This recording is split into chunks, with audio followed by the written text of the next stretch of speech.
Yes, guys, hello and welcome back to the Spurs related podcast and YouTube channel. I hope everyone's doing very well. And of course, today we are still jubilant over that fantastic last minute winner to clinch top spot in the group in the Champions League. Hojbjerg with an absolute belter and scenes in the away end. I do feel very jealous those that got to go. But of course, today we're previewing yet another big game. As you can see, you got myself, you got Andre, and you got Jack. You got the full house of Spurs-related presenters today. I hope everyone is doing well. If you are in the chat and you're new, please do subscribe. And if you are looking forward to this video and you're supporting the channel, please do hit that thumbs up button. It does mean an awful lot. But guys, let's get straight into things. I'm going to see how Andre and Jack are doing. Let's start with Andre. Andre, of course, freshly back from your visit to the UK, mate. How was it for you? Other than two very, poor results, let's be honest.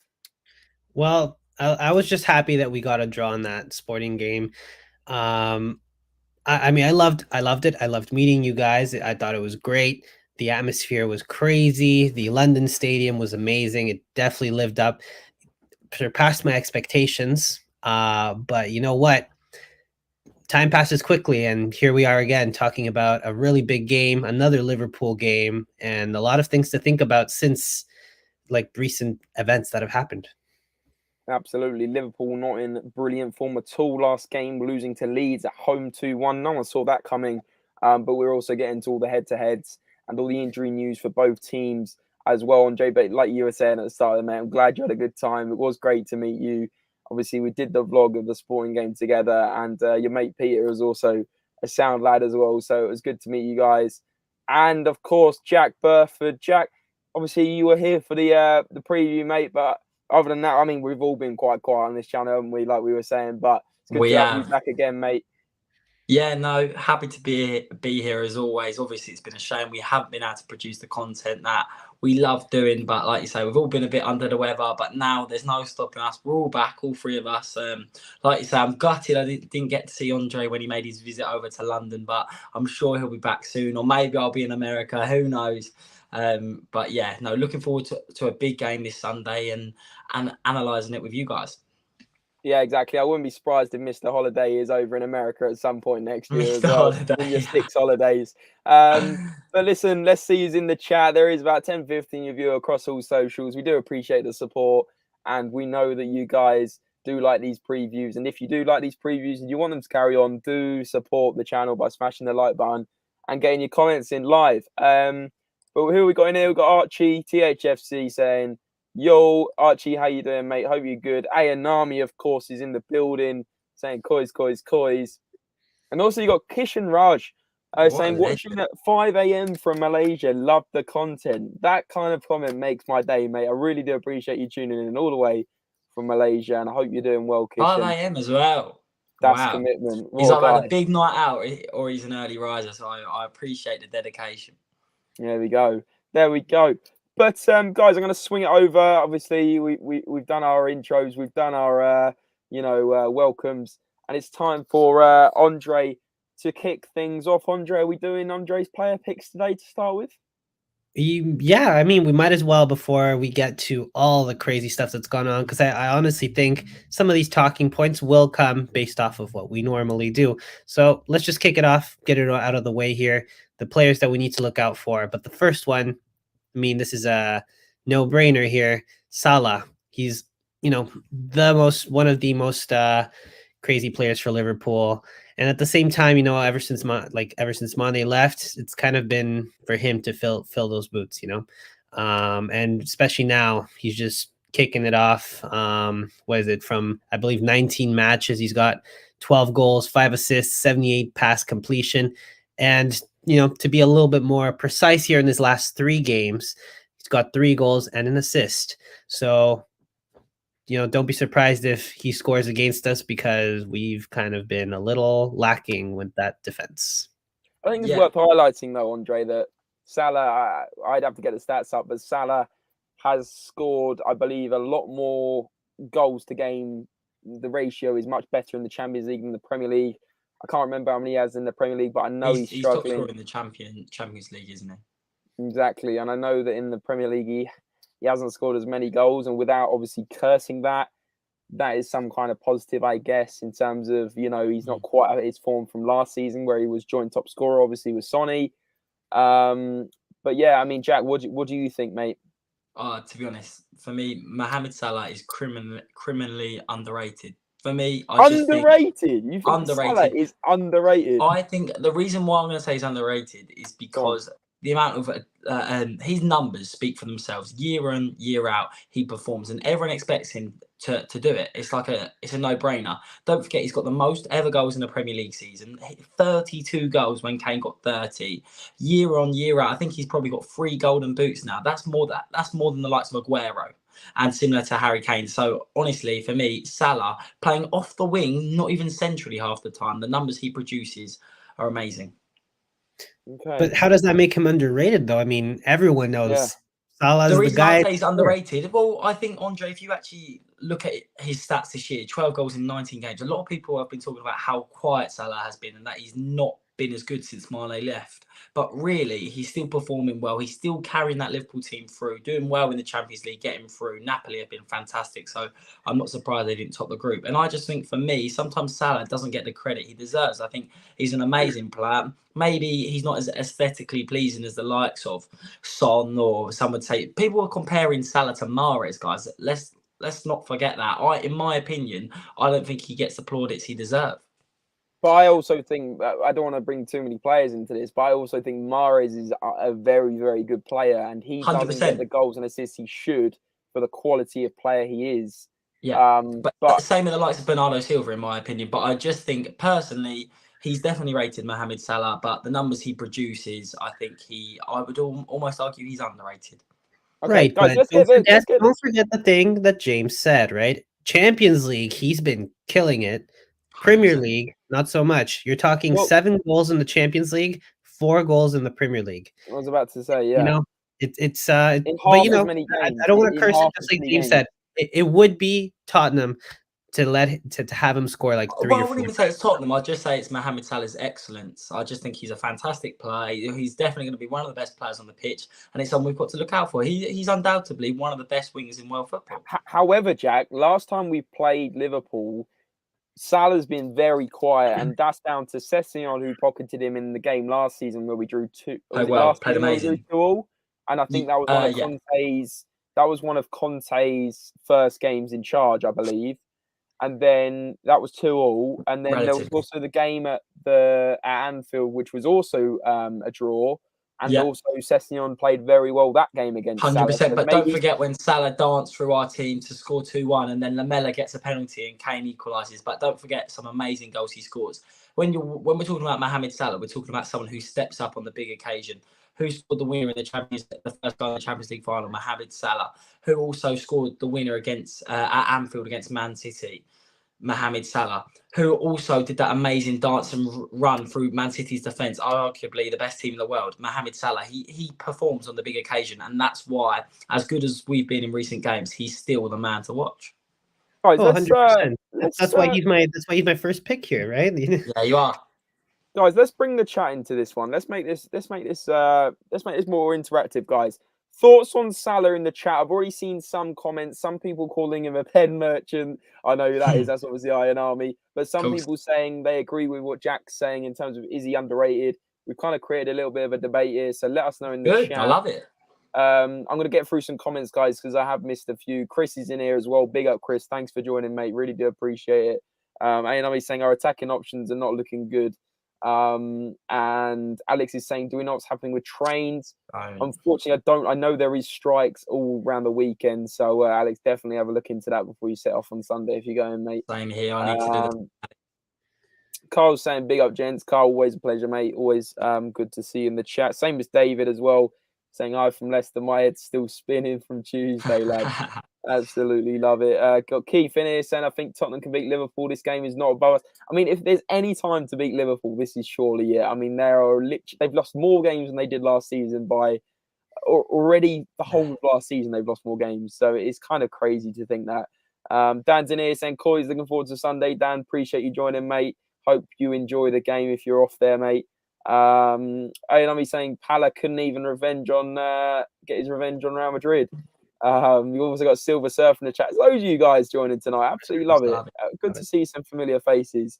Cess still has Pala in his pockets, says Ayanami. We're beating Liverpool with Forster up front with Kane. We are a little bit injury hit. So many injuries going on. It's not good to see. Salah has an underwhelming season, says David, but in a split second he can be deadly. Completely agree.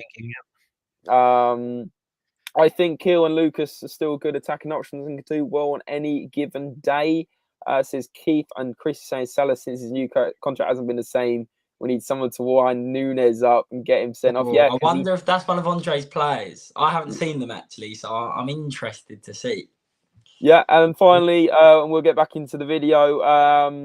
But really appreciate your comments, guys. Keep them coming in. And also, don't forget, now we have got a super chat option. So if you do want your comment read out straight away, I think it's as little as like £1.99. You can just donate, and it really does help the channel out. And also, you get your comment read out straight away, and we'll literally pause proceedings for you guys. So really and James, I also think it's important to mention everything like James the amazing work he's done for the channel. He's putting straight back into the channel to make the best content for you. So big up to James on that one. Yeah, exactly. Yeah, it's not for profit around here. We're literally investing back into new cameras, new mics, just to make everything much more professional and much more, modern, I guess. So, my camera won't lag like that. It just did there. So, Ian's saying, "Hi guys, it's your favourite Darlington FC fan. Big up, Ian. Thanks for joining, mate. Up the Darlington." And don't say that, Iron Army. We don't have to Mark Nunes. Don't know, Nami. Do not curse it. But guys, let's get back into things. I think we're all established that a lot of people think Salah isn't up to his scratch maybe this season, but also can change the game in any given moment. So let's take that aside from the first player pick. Let's get into this second one, Andre. Sweet. So my next pick is Elliot. I think that he has really been doing some stuff this season, and from what I've seen, 19 games as well, 3 goals, pass completion of 84%. That's a good stat right there, that passing. And in his last 3, he scored 1 goal in the Champions League. So, I mean, the passing, that's what I got to say, especially because we tend to somehow just completely shut off when it comes to that stuff. I think if we don't control that midfield, we are going to get battered by this guy. So seriously, we need to watch out for him. So you think we're going to get battered by Elliot? If we play the way we do in the first half of most games, yeah, I think so.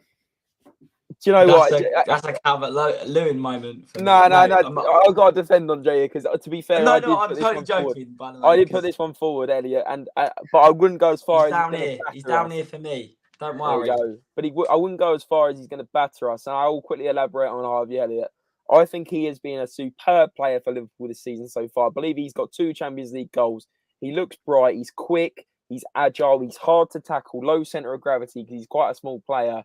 Yeah. And he can cause us some problems. I'll tell you why. Because we've got no Romero on Sunday, it looks like.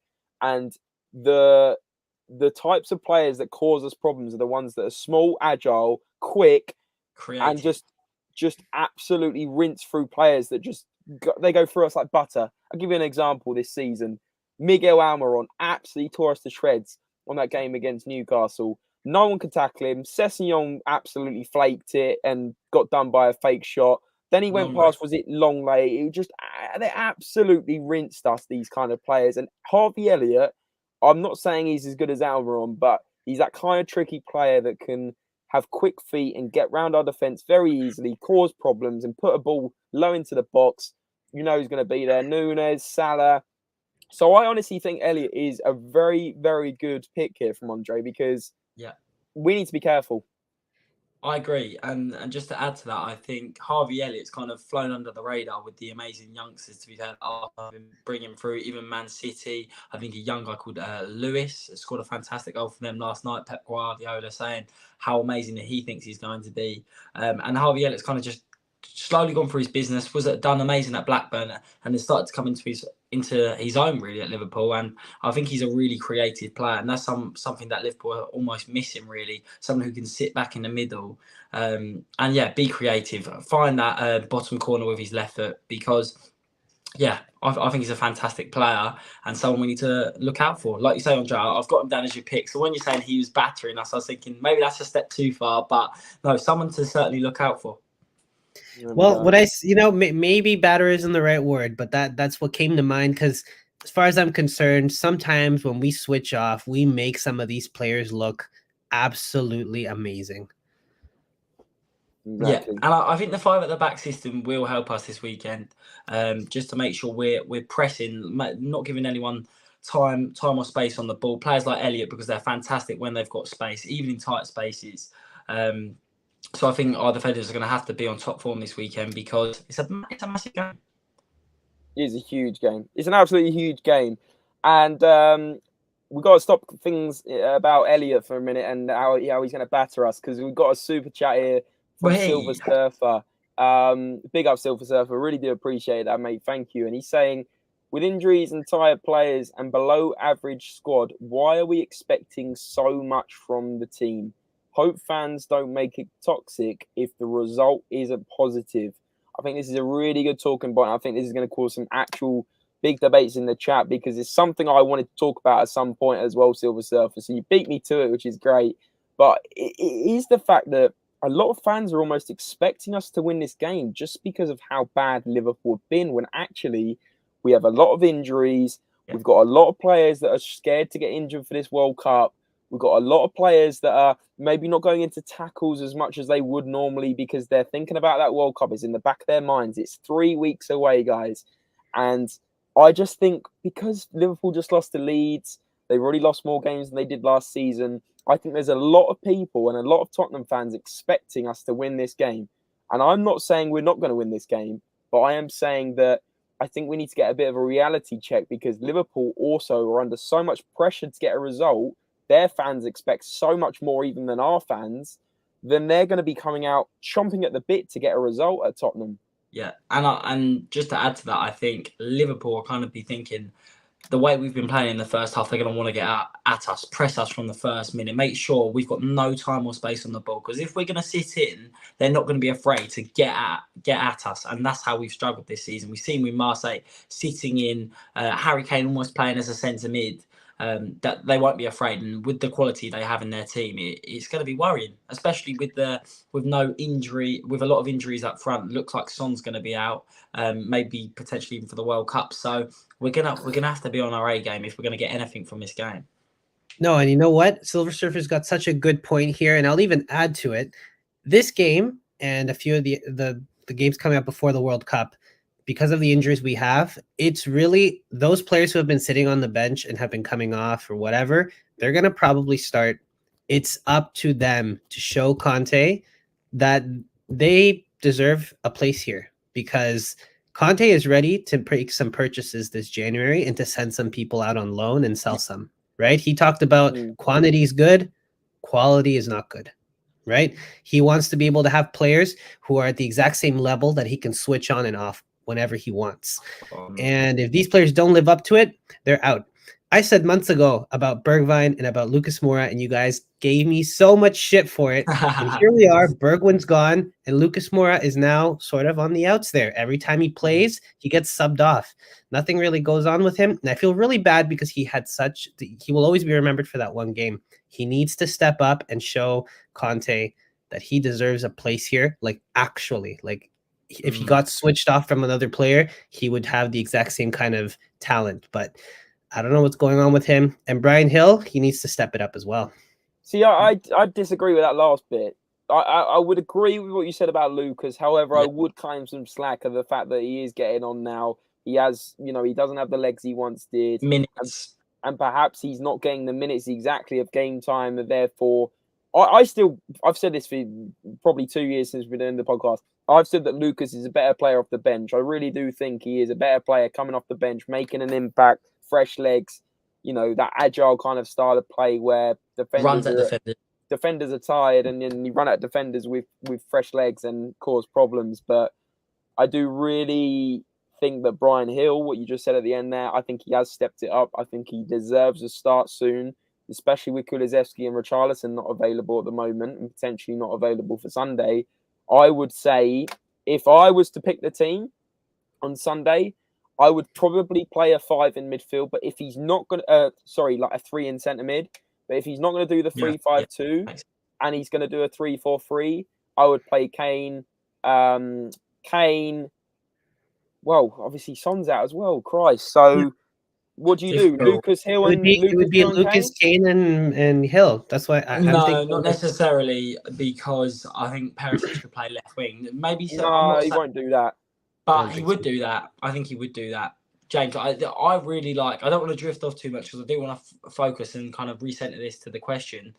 How are we, Sean? But I also think that I don't know. I just don't think he quite trusts Hill at the minute. I don't think his positional awareness is quite there for Conte. For me, I'm a massive fan of Hill, but I still think he's trying to drip feed him games just so he understands the positioning, just so he knows what he needs to get from a Conte winger. It's a demanding position and it takes a while to learn.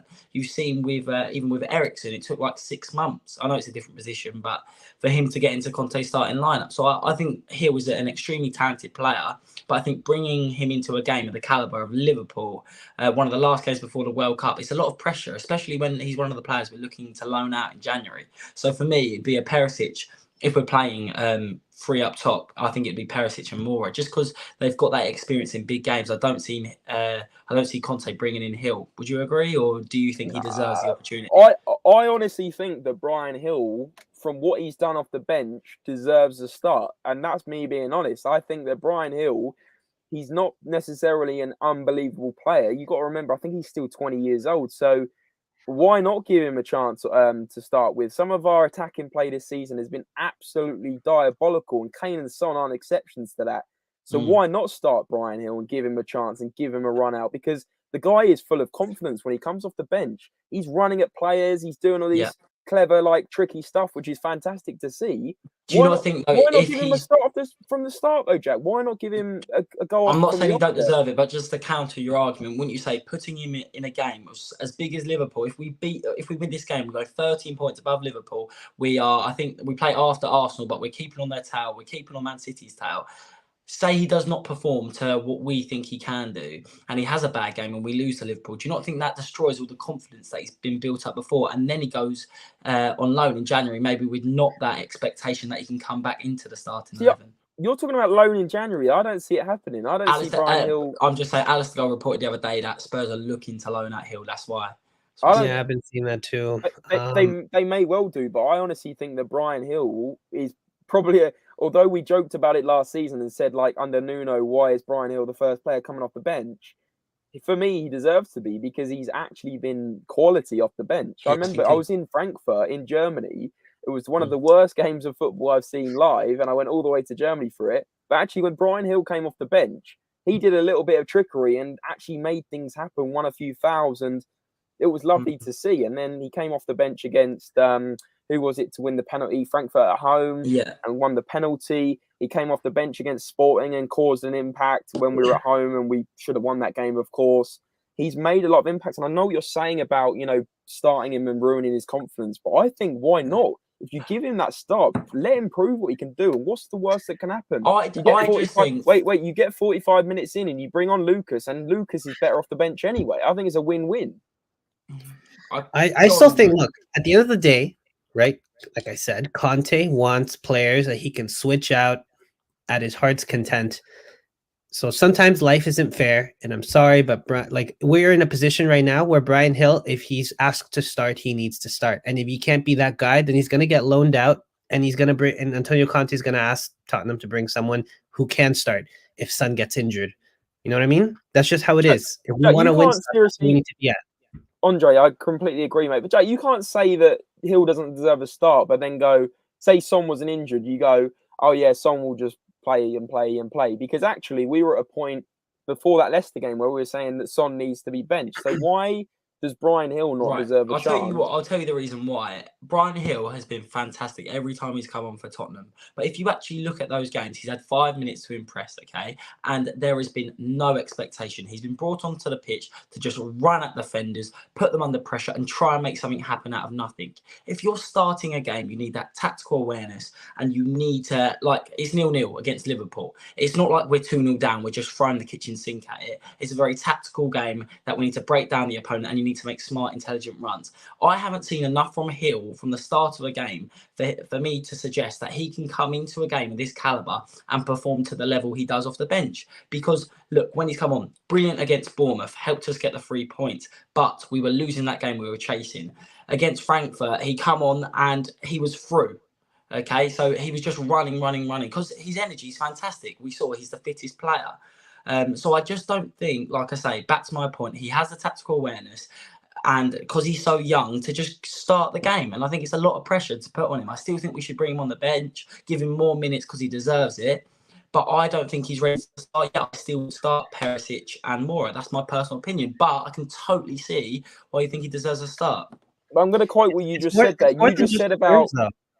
It's more than just deserves. Sorry, go ahead, James. Sorry, I was just going to say, you said about smart attacking, intelligent runs and energy. Yeah. And you just mentioned 2 or 3 tick points for me, which is what we're missing from the start of the game, which is energy, attacking runs, someone to make things happen. We look like we're on the back foot, Jack, the whole of the first half every single time. Look, Hill hasn't come. Yeah, but I'm saying he brings that energy in the last minutes of games when everyone else is shattered. He just runs at everyone, which is fantastic. But of course, he's going to be fitter than everyone else when it's the last 5 minutes of the game and everyone is absolutely knackered. So what I'm saying is, I just don't think at the start of the game, I think it's going to be a hard game for him to come in and make the impact that everyone thinks he might. I'm not saying he hasn't got the quality, because I think he's a brilliant player. But right now, I still think Moura and Perisic would be a better option because of the experience they have and how well they've done in big games.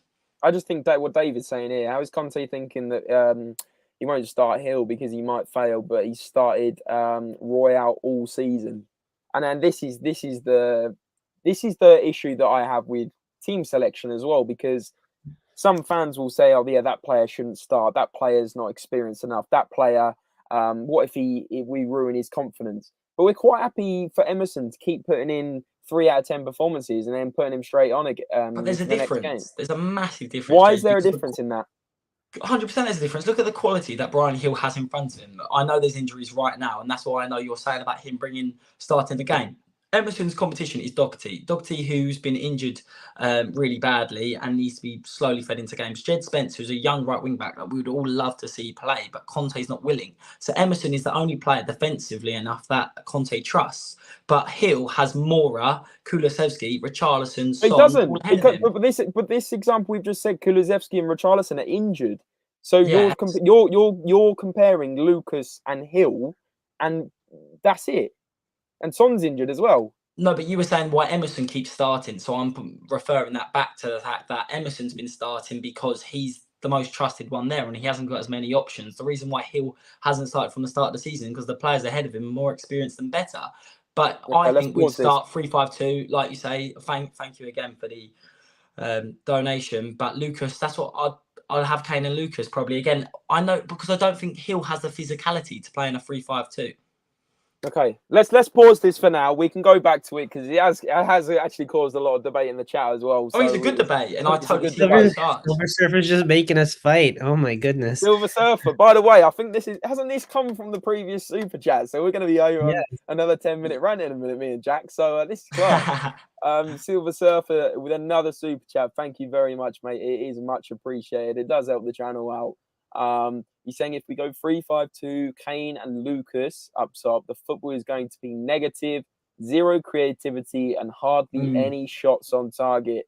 We will only counter. And actually, on top of that, Silver Surfer, I know this is kind of a debate as well, but actually, we can only counter there with Lucas because Kane's not going to be able to make sprinting, bursting runs, really, is he? He's quite quick off right. And Kane loves to drop deep, aren't you? So it's actually a 3-6-1. So there you go. But no, it's a very good point, and it will be negative. And it's a very good point, Jack. If you think about this, you're not playing Hill and you're playing Kane and Lucas up top, Lucas is going to be so isolated against Van Dijk, against Kanate. Agreed. You know, he's going to get But do you swamped. think Hill? So we're talking about the same. Like, I think Hill is probably a weaker player than Lucas, and Well, I think they should both start.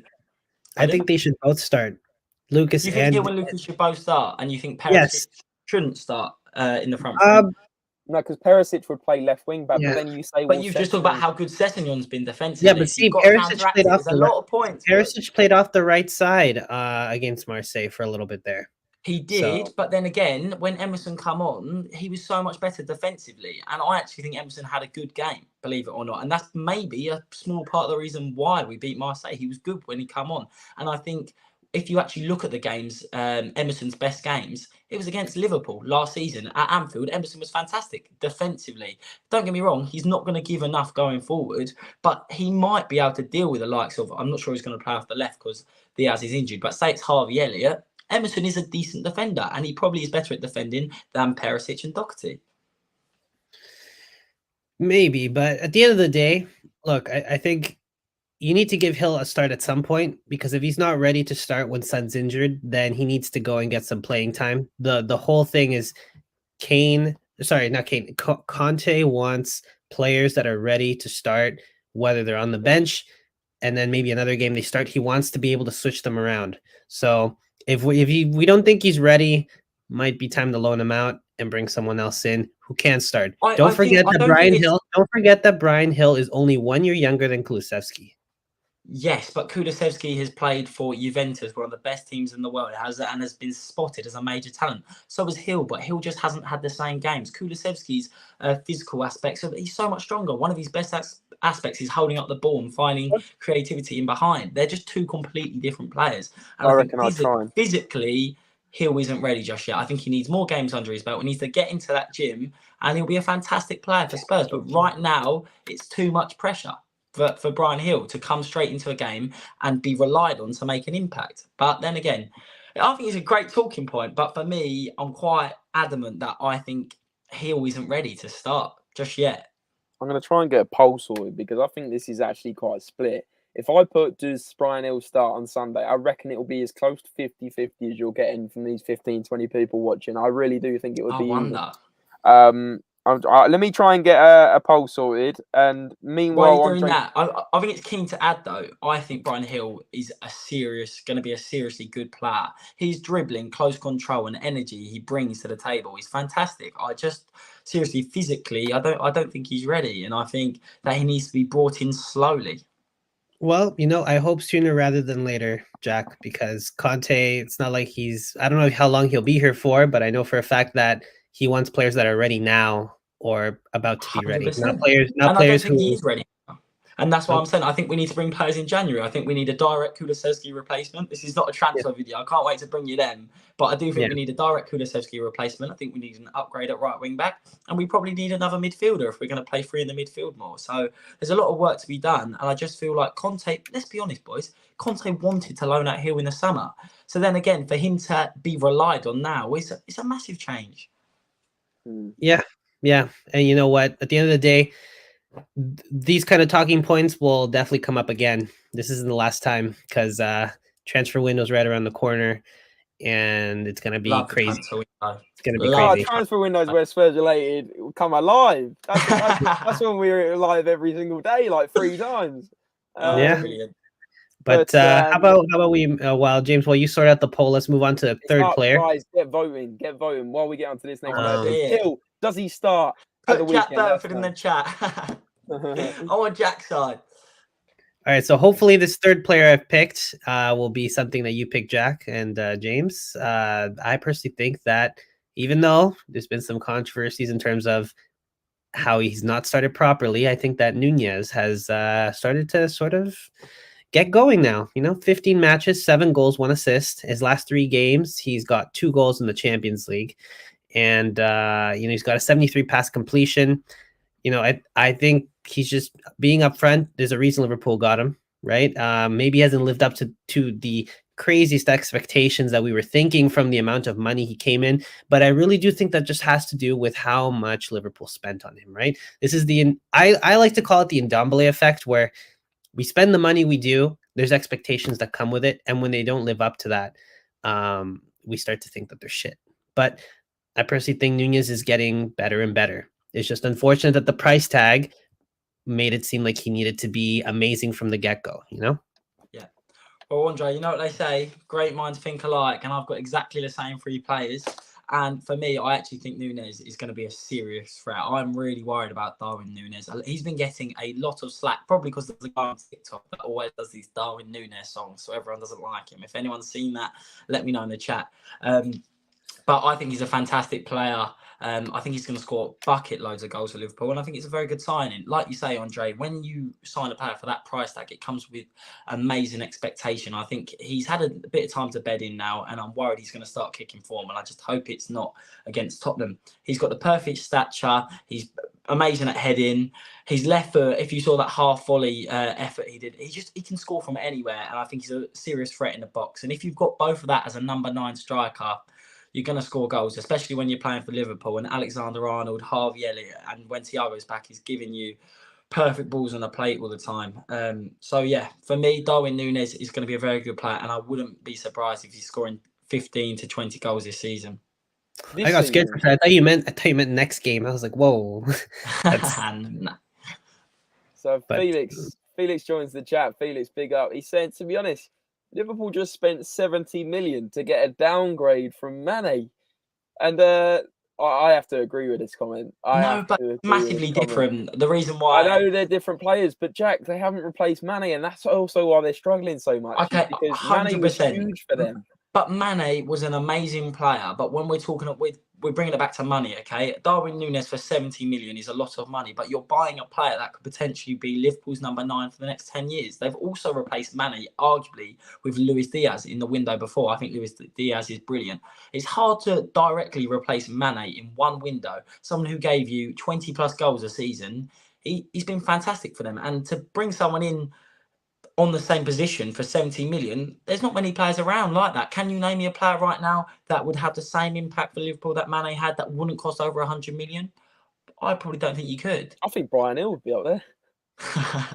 Like Albert Lewin, Andre. Oh my god. No, right. but honestly though, yeah, the Ndombele effect took over in this one, to be honest. I think that the expectations were so high because he went for 70 million. And you know what? I don't know how Benfica does this. They just have these players play amazingly, and then they go for the hugest price tags, and then they don't live up to it, which they're still good players, but they're not whatever that price tag was, at least at the beginning. Look at the whole his name escapes me right now, from Atletico Madrid, the amount of money he went for. Can anyone remember the name right now? The center forward. Yes, same thing. Crazy Europa League season with Benfica, yada yada, and then he went for like over like 100 million. And now we've got Nunez, same thing with 70 million. Who looks incredibly good for Benfica when I've been watching their games? Rafa. Like, honestly, this guy is so fast in behind players. He looks brilliant. Yeah, so well, maybe he'll be someone to go. Maybe it's someone Spurs should look at for a squad depth. But yeah, send Daniel Levy an email quickly. Or sorry, not an email. And someone else who is amazing that we missed out on is that, I think I'm not going to be able to pronounce his name right, but that Kvaratskhelia from Napoli. Every time I watch him play, I'm like, we missed out on us. What, the Georgian guy? Yeah, unbelievable. Him and Asim linking up front. They are a serious team in the Champions League to look out for this year. I think you're right. Yeah, and Felix over here agreeing with you with the Ndombele effect, by the way. I want to make this a thing, the Ndombele effect. Not to put down Ndombele, because I actually think Ndombele was decent, but for the price he went, the expectation was much higher. And even more so, the wage. 200,000 a week? Yeah. You would expect like 30 seconds. Did you say, I'm not going to get on Ndombele, he was decent? He was decent, but not for the price and for the wages he was being paid. The That's- technical ability he showed was honestly incredible, but that guy did not want to play for Tottenham. He did not want to run. He just wanted to collect his wages, wear his snood, and just be happy collecting his wages on the bench. And I don't Right. want to see him be But back in a that's what Spurs shirt because I'm he doesn't saying. care about the club. You guys are judging what I'm saying based off of the wages and the price. Take that away for a second. He's actually not that bad. But But Andre, that's there's no reasoning. It's like you buy an iPhone 6 or you buy an iPhone 14. It's like you expect better from more money. So or you buy an Exactly, iPhone but 6, you're not going to expect the same quality. Yeah, that So it's just a pointless argument, really. But I know what you mean. I'm not trying to put you down, but I'm just getting the gist. I'm trying to put you No, down. no, and just be- that's fine. It's fine. It's fine. But that's my take on it. The And look, Ndombele effect. just to quickly on Ndombele, look at the difference between him and Rodrigo Bentancur. We signed Bentancur for 15 million. Bentancur has done 5 times as much as Ndombele has ever done in a Spurs shirt, and he runs miles for Tottenham. Honestly, watching him play has just been a joy. He's been fantastic. Okay, but tell me right now, if Bentancur had gone for like 70 million, what would you be saying? I'll be saying it's a lot of money, and we wouldn't be signing Bentancur for 70 Look at that, the poll, 78% to start, Jack. Oh, well, that 22% have clearly got better ball knowledge then, haven't they? You can't say that, Jack. You cannot I'm say joking, that. guys. Football's a game of opinions, and I can totally see why he'll deserve a start. I think he's a very good player. Yeah, if it was simple, I think Conte would have. There There would be no mistakes in football, but it's not that simple, right? We'll see who starts this Sunday. We'll see. Is Antonio Conte on my side or is he on your side? We're going to see. Yeah, but he probably won't start him. We're saying he should start him. Yeah.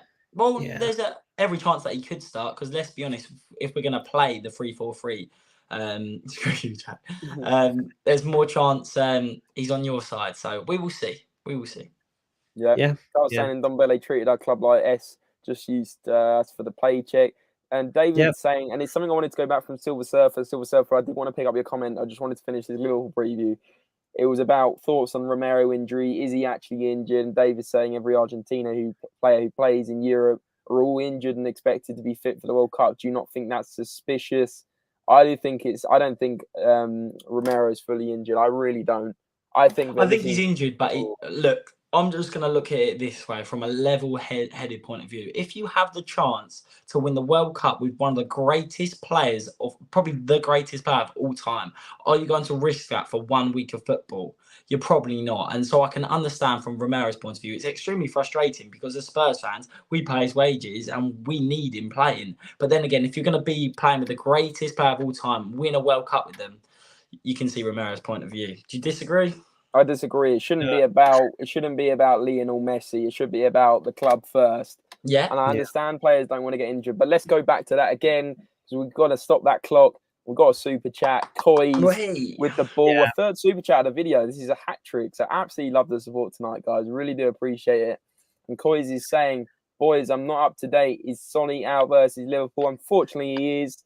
And he's going to be out for a minimum of probably 2 to 3 weeks. That's not been confirmed yet, but he's got to have an operation on a fractured, left. I think it's his eye socket.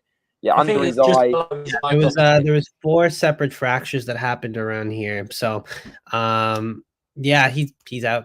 It's unfortunately it's just how it is. Until the World Cup happens, we have no son. I do think it's keen to mention, though, that Kevin De Bruyne had a very similar injury. I think it was actually his fractured eye socket, and he managed to play in the World Cup. It was exactly the same timings, just different years. So there was a chance that Sonny could play with a mask, as it'd be a shame for him to miss out on the World Cup. Right, but I'm sure as much as COYS would like to, would be happy if Son plays in the World Cup, he's probably not going to be very happy that in these upcoming matches there is no Son. Oh, let's be honest, who isn't going to be happy? Son bleeds Tottenham. He always performs against Liverpool and Man City, so he's a man for the big occasion. So it's gutting.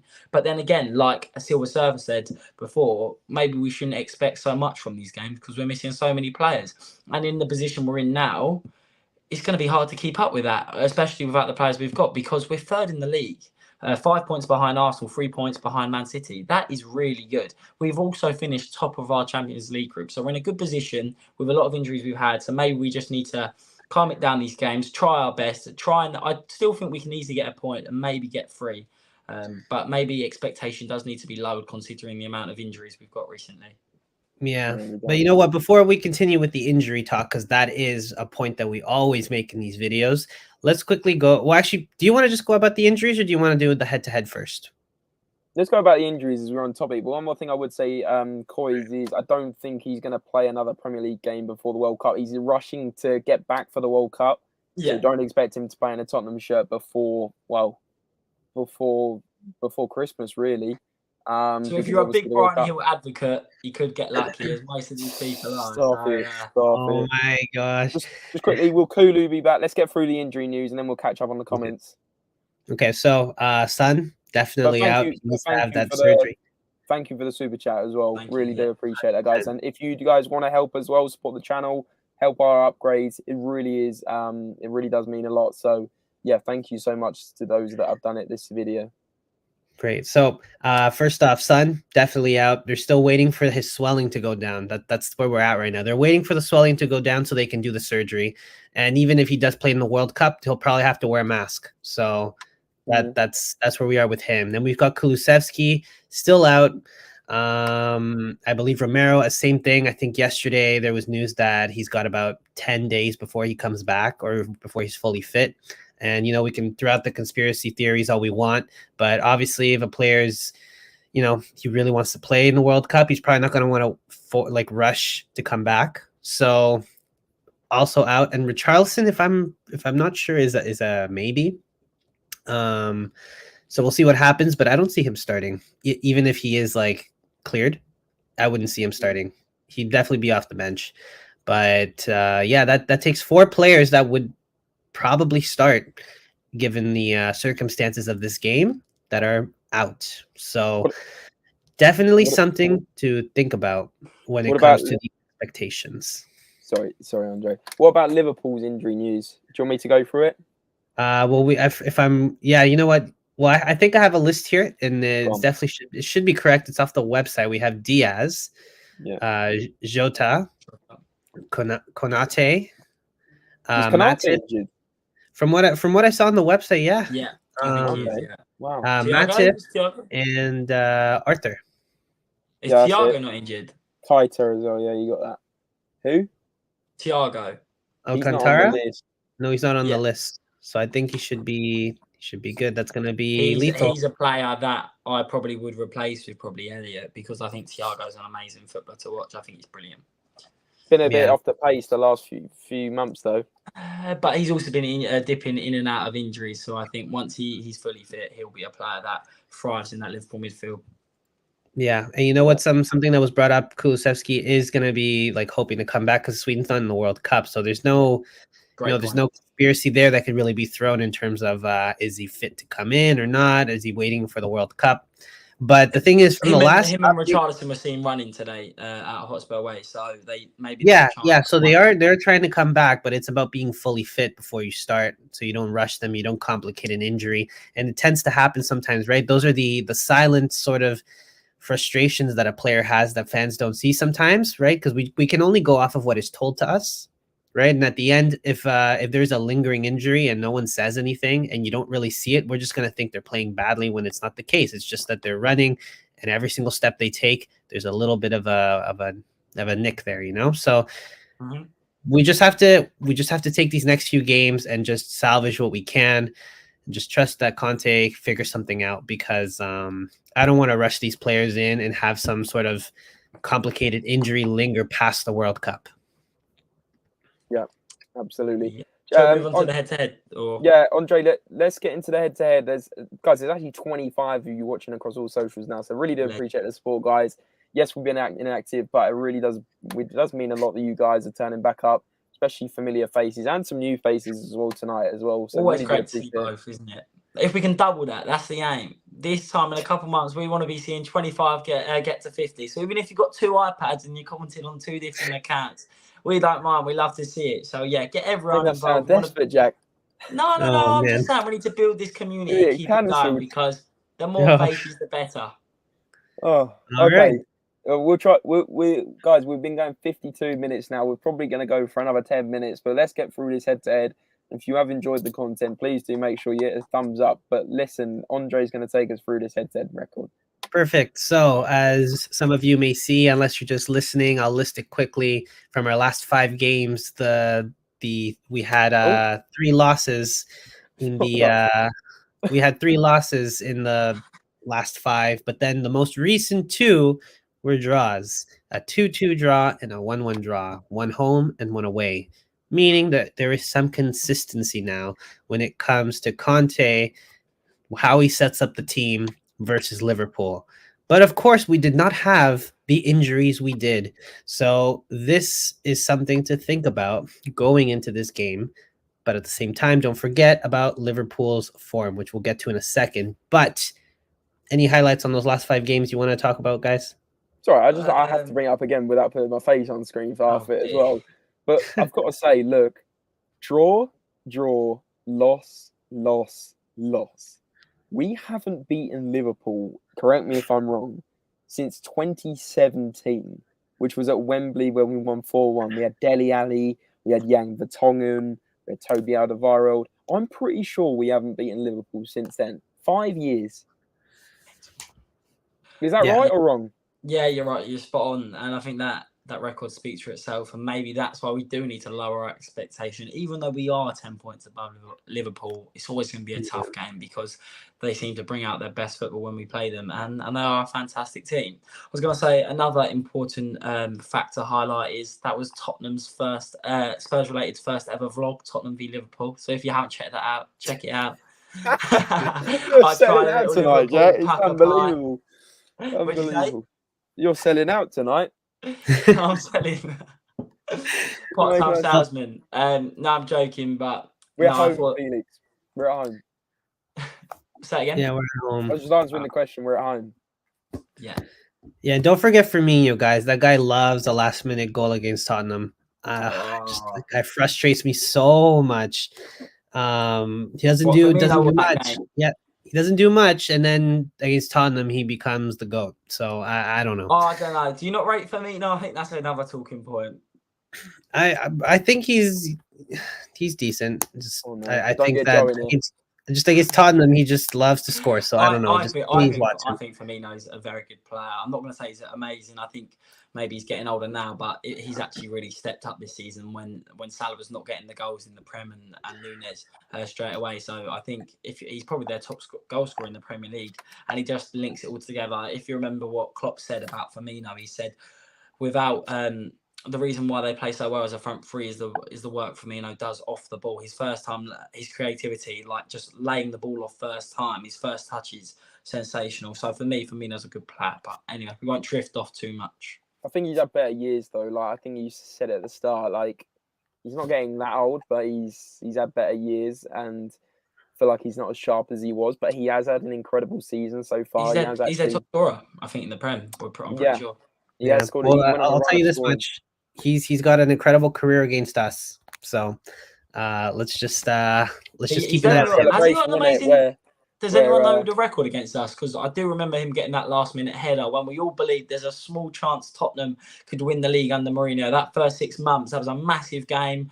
Tottenham, I think we were first and second with Liverpool. Bergwijn hit the post twice, and I really thought we were building an amazing team. And I think that result completely shot our confidence.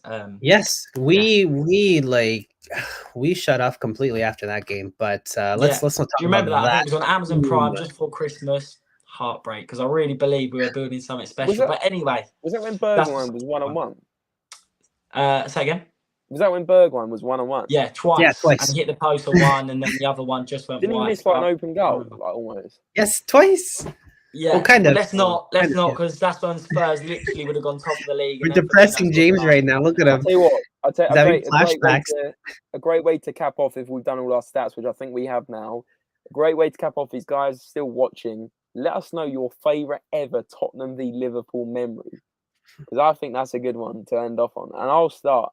For me, in recent years, Tottenham's biggest memory I have is at Anfield when Wanyama scored that absolute rocket into the top left corner, hits the bar and goes in. I think Gary Neville absolutely dropped a load. and it was absolutely fantastic. Yeah, amazing. I just remember that so well. It's 2-2, and we didn't even win the game. Wait, did we tie that or did we lose that? 2-2. No, we drew.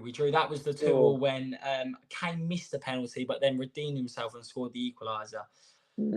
What a game. Yeah, look, Wanyama for Felix, Wanyama, Eric Edmund. I was very, very young when this happened. He scored it was pretty much from the halfway line. He smashed, I think it was from like an indirect free kick, and it went, I remember it looped and it went all the way top right. Andre, have you got yours? Because I'll give mine after you. I would say you do yours first, because I mean mine won't be that exciting, to be honest. Okay, well I'll give you mine. Okay, I'm going to set the scene for you. It's Tottenham and Liverpool, two teams on the up, playing fantastic football. Pochettino and Klopp now being seen as top managers in world football. We get to Wembley. Okay, this is the year that Spurs have just had an amazing unbeaten run at White Hart Lane. So we move to Wembley. Tottenham, we beat Liverpool 4-1. Everyone believes Tottenham are now going to be in the title race. They're building a fantastic team. Harry Kane absolutely spins Dejan Lovren. Sonny gets into the act. So we see the creativity of Kane. Son finishes and we beat Liverpool 4-1 at Wembley. And everyone is thinking this is where Spurs push on and Liverpool drop. And sadly, as we know, it did go the other way around. But we never know. This could be the change for Tottenham now. We are third in the league. We're 10 points above Liverpool. Who knows? Maybe it could be Tottenham's season. But 4-1 against Liverpool is definitely my best memory in recent times. But I did go to Tottenham away last year.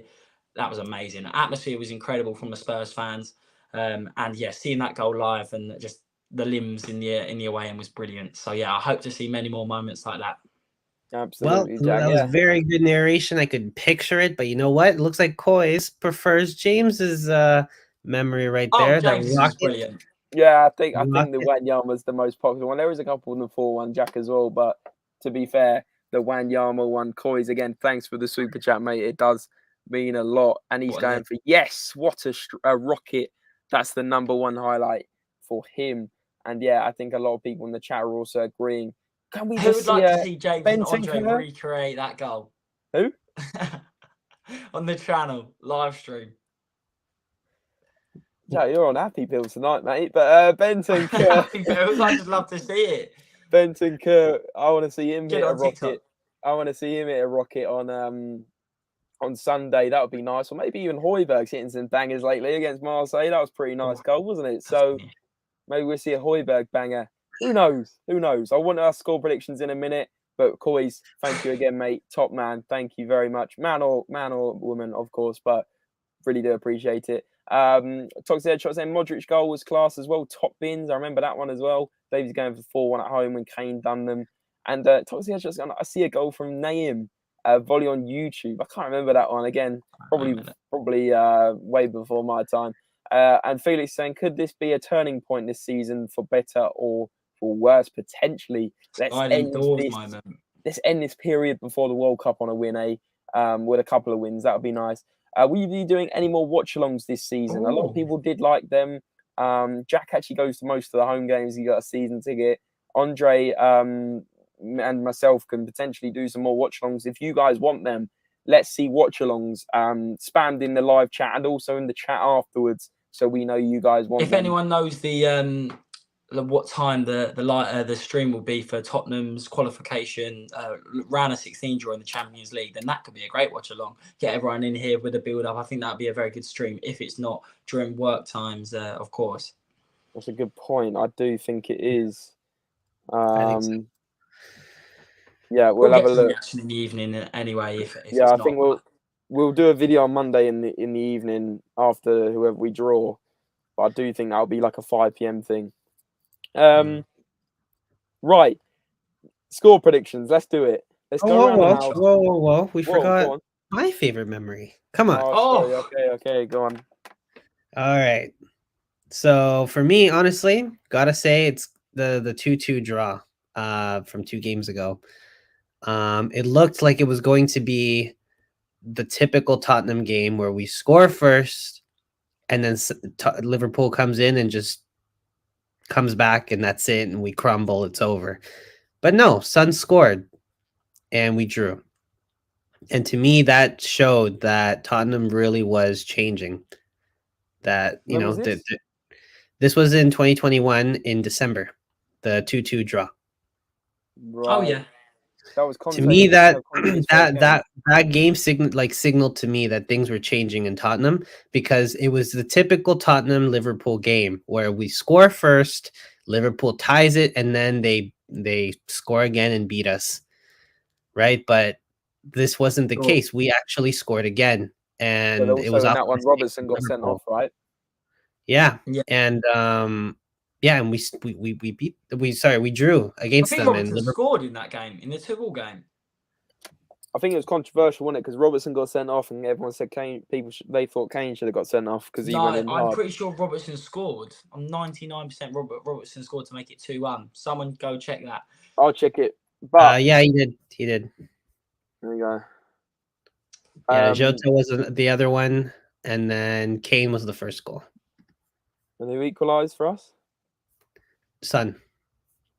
Oh, It was often Alisson the mistake. amount of but again, chances we missed in that first half. Oh my word. Yeah, What a yeah, and that's why I said I really thought it was going to be the typical Tottenham v Liverpool game. We score once, then we get all these chances, we miss all of them, and then Liverpool comes back and beats us. But we drew. So Yeah, and great game. off of the form we were in, to me that was like a win. That was like It was something's a good changing result. at the core of it. We don't let ourselves get crumble like that anymore, right? So, and in these last few games, even though the opposition we've had, we shouldn't be having these types of games against them, it still shows that we don't crumble, right? If I remember correctly, the Bournemouth game, right, 3-2 win. It was a comeback. Marseille, same thing. We had to score. We left it till the last minute, but so I'm not. Even though there's a lot of injuries, I don't expect Tottenham to be playing any less fiercely. But I fear the first half. I don't know why the first half we come in and it takes a second half like Conte verbal beating to them for them to do something. Yeah, absolutely. Guys, let's Score get prediction. on to the score predictions because I'm wary of time. There is still 25 of you watching. The support Legend. tonight has really been great. Really do appreciate it, guys. And before we give our score predictions, I can see there's 25 watching and 17 likes on the video. Let's get that to at least 25 likes before we end. Just We can make 30. We can make 30. Jack, you are scrounging tonight, mate. You really are. We got come on. It's a Kev's good in here night as well. tonight. Cheers, Kev, for joining, mate. But also the World Cup draw. No, Champions League last 16 draw is at 12 p.m. on Monday. Thanks for clarifying that, whoever did. A couple of you did in the chat. So we'll do our reaction on Monday night. Hopefully, let's not get PSG because how they finish second, I will never know. I think Benfica won 6-1 last night to go ahead on goal difference. I think they had the same goal difference, same goals for, same goals against. But because they beat Maccabi Haifa by 6 goals, that's why they went through. Crazy. But what an away day that would be. The Park, the Princess. But anyway, we don't want them. We don't want them, that's for sure. We'll do some content throughout the World Cup as well. 110%. We'll get the content going. We'll obviously, I follow England, Jack follows England, and Andre, of course, follows Canada, who will also in it. So we'll definitely get some content going for the World Cup, guys. Don't you worry about that. It'll be actually good fun. Maybe we'll do some watch-alongs for that as well. And Kev saying, hit the like if you detest Arsenal. Boom. Bosh. Get that done. Right, guys, let's go around the houses. I always seem to start with my score. Actually, no, to be fair, Andre always starts with a score prediction. So let's not start with Andre today. Let's start with this man under here, Jack Burford. Jack, what is your score prediction? And guys, if you're still watching, smash it in the chat. I want to hear your score predictions and your goal scorers. So say you think 2-1 Spurs, you got to give you Kane and Brian Hill or whatever. Let's see what people are thinking. This will be interesting. Let's go. Okay, so for me, as positive as I normally am, I am very positive. I back my club and I think we have the quality to definitely beat Liverpool. However, I think with the recent injuries and the uptake in form that Liverpool have had, beating Napoli 2-0, which is a big result for them, just for the players, getting goals like Nunes scoring, I think it's going to be a tough game. And my head does tell me that they could beat us. But I am actually going to go over 1-1 draw. I think it's going to be a close game. I'm hoping Spurs get on the front foot from the start and we play that counter-attacking football that we know beats the likes of Liverpool and Man City because they come at us. So I hope we use that to our advantage, but we keep more of the ball and we're not sloppy in possession. But I'm going to go over 1-1 draw, and I think, who do I think is going to score? I'm going to go with a Van Dijk header in the first half from them, and I'm also going to go for a even Perisic goal. There you are. So you're going with a draw, 1-1. 1-1 draw. Perisic and Van Dijk. Interesting. See a lot of score predictions coming in, but I'm going to pause it again, guys, because we've got another great super chat. Thank you so much, Dan. Really do appreciate that. With the big one there. He's gone hard to call, but 2-1 Tottenham, both in the second half, because of course we are a second half team. So Dan's probably going for a 1-0 Liverpool half time, 2-1 Spurs win in full time. Good stream, guys. We'll be there Sunday, COYS. I'm not going to be there as it stands. I'm not there. I think Jack will probably be there. So if you see Jack, make sure you say hello to Jack. But Dan, really do appreciate that super chat, mate. It does honestly, hand on heart, help the channel a lot. And just as we're getting the ability to do super chats and stuff, this helps when we eventually can, take a certain cut of this towards mics, towards cameras and stuff like that. So your support really does mean a lot, guys. And I know there's been a few super chats tonight, so we're really, really grateful, all of us. I'm sure I speak on behalf of Jack and Andre there as well. 100%. But yeah, thanks again, Dan. And hopefully you go and see a Spurs win on Sunday, mate. Let's get through the rest of the scores. Coy's saying he's just going to tune into the second half. Right, Felix is going for a 2-2, so a draw as well as Jack. Going Salah 2 with a double die header and last minute point from Brian Hill there, Jack. There you go, your favourite player, mate. I'd love Hill to score. Stop this slander. I think Brian's a fantastic player, all right? Oh, dear. Coy's saying someone nick a 1-0 could go either way. I just have a feeling we can nick this 2-1. Kane and Dyer for Carl. Love a Dyer. There's a few more, I'm sure, coming in. But let's go to Andre. Do you want me to go first, or do you want to go first? I'll go. That's fine. It's. I was actually gonna say something probably the same score, actually, 1-1. Yeah. I think that it's in us to let in a goal. I think it is. We're gonna be very defensive, and I personally think that Brian Hill might start. And unfortunately, he does lose the ball quite often. So I think one of those is going to be the reason why we get scored on. But I also think that he'll be one of the reasons why we also score. He's going to do one of his movements there, his dribbling, and get close to net, give us a chance from some sort of set piece or get us a corner that will allow us to score from the corner. For some reason, well, we know the reason why. It's just all the training they've been doing. We are so good from corners and set pieces now. And I think that is how we're going to score. And I think it'll be, I'm going to say Kane. He's been turning up in the big games. Like that Chelsea game, I still remember. It was crazy. So I think it's going to be a corner. It's going to be, or a set piece. And it's going to be Kane who scores it. And I'm going to be happy with the draw. Now, if I get proven wrong in the right way and they win, obviously I'm not going to be upset by that, but 1-1 draw for me. And I think that should be the expectation, the bar, like that should be the minimum type of expectation we have for a team that's trying to grow and win something. Cool. Nice pessimistic predictions from you two. And now I'm going to give my one. So, guys, this is exactly what is going to happen on Sunday.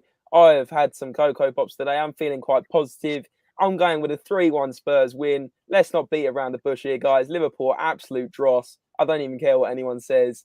We're not playing great either. Two terrible teams. Two teams that really can't defend. But I honestly feel like we'll take our chances on Sunday and it will be an absolute masterclass. It'll be one we'll be talking about for many seasons to come. Surely we can't go more than 5 years without beating Liverpool. If we're going to beat them, it's now. Klopp's coming undone. It's absolutely fantastic to see. I'm going to slurp it all up and absolutely love it on Sunday. When Harry Kane scores to start with, and we're going to get off on the front foot this time. And then we're going to go a bit dry, and then Mohamed Salah is going to stick one in. It's going to be 1-0 at half time. And then second half, we're going to do what we did against Marseille. We're going to play very well in the second half. I think Bentancur is going to, well, hopefully he's not injured. But if he's not injured, I'm going to go for Bentancur to get the 2-1. And Brian Hill's going to come off the bench. Liverpool are going to be throwing men forward. They'll have Nunes on. They'll have Firmino on. They'll have Salah on. They'll have Hojbjerg up front. And then what's going to happen is Brian Hill on the counter-attack. He's going to run up the line, 2-on-1, cut in, bang, top left, scenes in the south stand. And we're going to win 3-1. I can't wait. Watch this actually happen. I would lose my mind. Brian Hill is scoring. We're winning 3-1. That is all you guys need to know. And let's have an optimistic score prediction, guys. Absolutely pathetic from you two. James, can I just say, we've done a massive roles reversal here, because when we were doing the Marseille reaction, I was going, yeah, we got to beat Liverpool. It's going to happen. And James was like, Jack, let's not get too excited. Now we've done a roles reversal. So clearly I had enough changed our mind. I just wanted to score just to prove you wrong. I had enough of it. Come on now, let's not start this. We all know I think Brian Hill was brilliant, all right? It was just a very good debate, and I had to give my side of the story. I think everyone agrees with me in the chat. That's why there's a dead silence in the chat. But Kevin Gonzalez, big up Kev, he's gone 3-2 Tottenham. What a game that would be. At least Hill will take players on, something Son hasn't been doing. Why do you think Harry Kane takes free kicks? Personally, I think Eric Dyer should be on them. He has done well.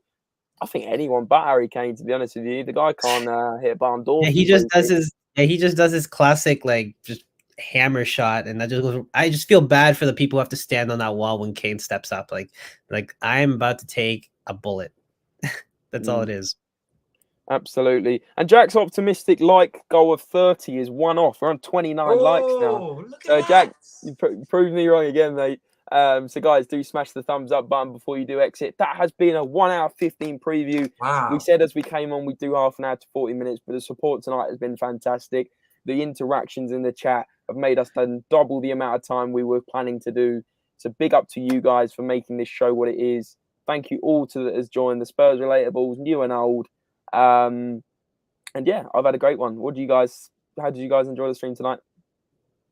Brilliant. Yeah, honestly, one of my favourite streams. Talking Tottenham in a massive game, having this laugh, bringing the trio back together. Yeah, it's been a great one, and thank you to everyone for tuning in and sending super chats, which has been fantastic to see as well. So I'm looking forward to hopefully getting some of these fans on, and maybe if we get time to do a fan show, and maybe with the subscription service that we can get a community together and get people to share their opinions just like we do weekly. So yeah, it's been a great one. Yeah, I mean, it's pretty optimistic to think we would only hit 30 minutes when it's the three of us. When it's the three of us, we always get into some sort of debate, some sort of heated argument where someone disagrees on something and then someone gets proven wrong. And then, you get classic James who gets super excited and then something doesn't happen. He just looks so angry in the next video. It's great to see. I love it. But yeah, thank you guys so much. Obviously, we're always grateful for you guys to come in, talk to us, and all the support's been amazing. Absolutely spot on, guys. Absolutely. And just quickly on that Brian Hill vote, 20 votes, 75% said yes to Brian Hill's starting of the weekend. And that's my night done. Absolutely completed. 15-5, eh? Jack's been done on the counter-attack as well. 2-0. Absolute limbs. Brian Hill scored up the other end and scored. And yeah, hopefully Brian Hill starts the weekend, but I don't think he will still. I just think he should. That's my opinion. I think well, you know what they say, great minds think alike. Me and Conte like this. So just quickly before we do end up, just imagine Brian Hill against like Trent Alexander-Arnold. The guy doesn't know how to defend this year. I say this year. He's just been found out this year. But like what I'm saying is, imagine getting a player that agile at that defence. I think we could cause some problems with Brian Hill. We're going to be here for an extra half an hour. We can do that. Now you're changing my mind slightly, but hey ho, let's not get too ahead of ourselves. There you go. Right, guys, that is all we got time for. Massive thanks again once more for all the super chats, all the support. And guys, we will be back with more videos, more content. Jack is going to do a vlog for the Liverpool game, aren't you, Jack? So, of course I am. Can't wait to bring you the content and hopefully a Brian Hill winner in there somewhere. And trust me, I'll be going mental if Brian Hill scores. If anyone scores, Tottenham win the game. Might even get a pint review, a burger review. We'll get it all in there. Okay. All right, guys, that is all we got time for. Thank you very much. Have a lovely evening. Hopefully Spurs get the win against Liverpool on Sunday. We've got more content coming up. Smash the notifications on as well. Before I always forget to tell you guys about that feature. So if you want to see when we next go live and you don't want to miss a video, if you're on mobile, that's an advert. If you're on a mobile, you see there's a little where you subscribe. There's a little notification. Just bang that on, all videos, and you get notified straight to your phone or device when we go live. And that really does help us out as well to get the viewers back in. So please do that. Smash the like, smash the comment, smash the subscribe. We've been Spurs related. Andre, Jack, and James, and we'll see you guys later. Remember, come on, you Spurs! Come on, you Spurs! Go.